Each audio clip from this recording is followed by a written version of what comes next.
Bora falar sobre uma coisa que está no coração de quase toda a história que a gente ama. O esqueleto da história. A estrutura de 3 atos. Pensa assim, ó. Um corpo sem esqueleto é só uma poça, né? Uma história é a mesmíssima coisa. Sem uma estrutura, ela vira só um amontoado de cenas. Cenas que podem até ser incríveis, mas que juntas não levam a lugar nenhum. Tá, mas como é que esse esqueleto funciona na prática? Como ele pega uma ideia solta e transforma num filme que prende a gente na cadeira, do começo ao fim? É exatamente isso que a gente vai desvendar agora. Muita gente escuta a palavra estrutura e já fica com o pé atrás, né? Pensa que é uma regra chata, uma prisão para a criatividade. Mas vamos tentar olhar por outro ângulo. A estrutura não é uma gaiola, e sim a fundação que dá forma e força para a história. E o mais fascinante é que isso não é nenhuma invenção moderninha de Hollywood, não. É algo que, olha, vem lá da Grécia Antiga, com Aristóteles. É uma observação de como nós, seres humanos, contamos e entendemos histórias há milênios. É quase como se viesse de fábrica no nosso cérebro. Para ficar mais fácil de entender, vamos pensar nesses 3 atos como se fossem um mapa. Um mapa que guia não só a jornada do personagem, mas também a nossa jornada emocional junto com ele. Então, olha só o panorama geral. O ato 1, a tal da apresentação, ocupa mais ou menos os primeiros 25% da história.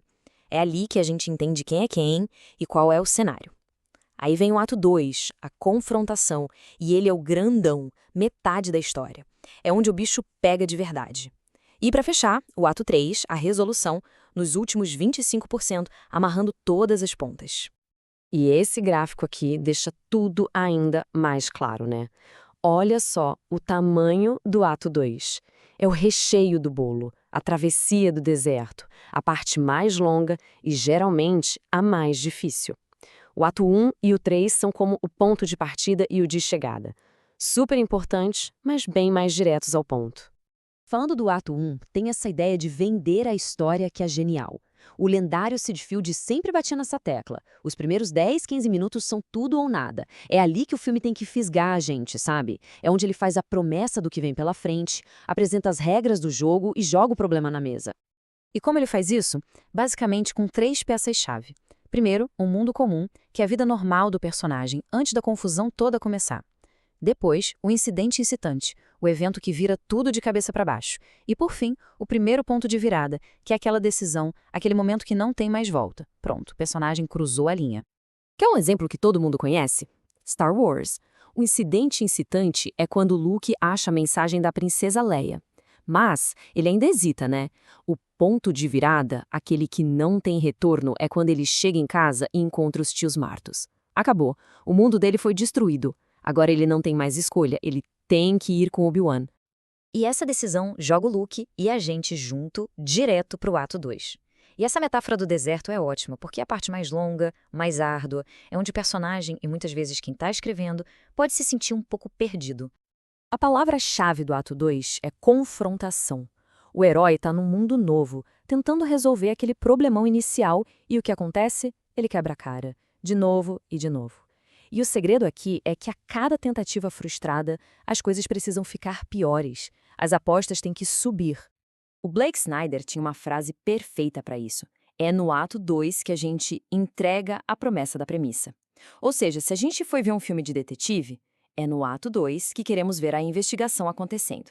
Se é uma comédia romântica, é aqui que vão rolar os encontros desastrosos.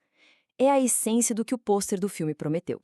Mas não é só um monte de coisa acontecendo, tá? O ato 2 tem seus próprios marcos.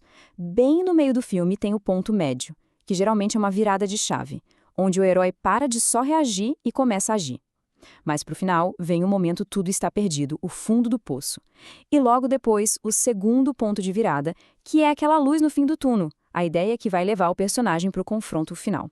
E aqui vale a dica de ouro do mestre Robert McKee, complicações progressivas. Os problemas não podem ser só aleatórios, eles precisam ficar cada vez mais difíceis.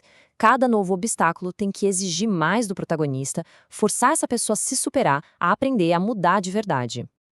Ufa, depois de toda essa ralação, a gente finalmente chega no ato 3. E ele é direto e reto, é curto, intenso, focado. Nada de personagem novo, nada de história paralela. Agora é a hora de resolver aquele problema, a questão central que começou tudo lá no ato 1. Beleza, agora que a gente viu a teoria, que tal juntar tudo isso e ver funcionando na prática? Vamos pegar um filme que é, assim, uma verdadeira aula de estrutura. A Matrix é um exemplo perfeito. Ato 1, a gente vê a vida monótona do Neo, ele recebe o chamado para seguir o coelho branco e toma a pílula vermelha. Ponto sem volta. Ato 2 é todo o treinamento, a visita ao oráculo que bagunça a cabeça dele e a decisão de arriscar tudo para salvar o Morpheus. E o ato 3 é o confronto final com o agente Smith, a morte e o renascimento dele como o escolhido, dominando a Matrix. A estrutura é um reloginho. Um jeito bem legal de resumir isso é pensar nos atos como uma pergunta e duas respostas. O ato 1 chega e faz a grande pergunta. E aí, será que vai dar certo? Aí vem o ato 2, inteirinho praticamente gritando. E acho que não, hein? É o ato da dúvida, da dificuldade, onde o tudo parece que vai dar errado e a esperança fica por um fio. E por fim, o ato 3 chega com resposta final. Sim, e olha só o quanto o personagem mudou no processo. Porque no fim das contas, não importa só se ele venceu ou perdeu, mas quem ele se tornou no caminho. Para fechar, umas dicas rápidas. Se o meio da história parece meio lento, desconfie do começo. Será que o objetivo do personagem está claro? Será que é importante o suficiente? Outra coisa, o tema é a cola que une tudo. E claro, com o tempo e com a prática, tudo isso vira algo natural, quase instintivo. Então, a grande lição é esta. A estrutura não é uma camisa de força para a imaginação. Muito pelo contrário, ela é o que garante que a imaginação chegue bem ao seu destino. É um mapa que não deixa o público se perder e faz com que a jornada seja sentida de verdade, do primeiro ao último minuto.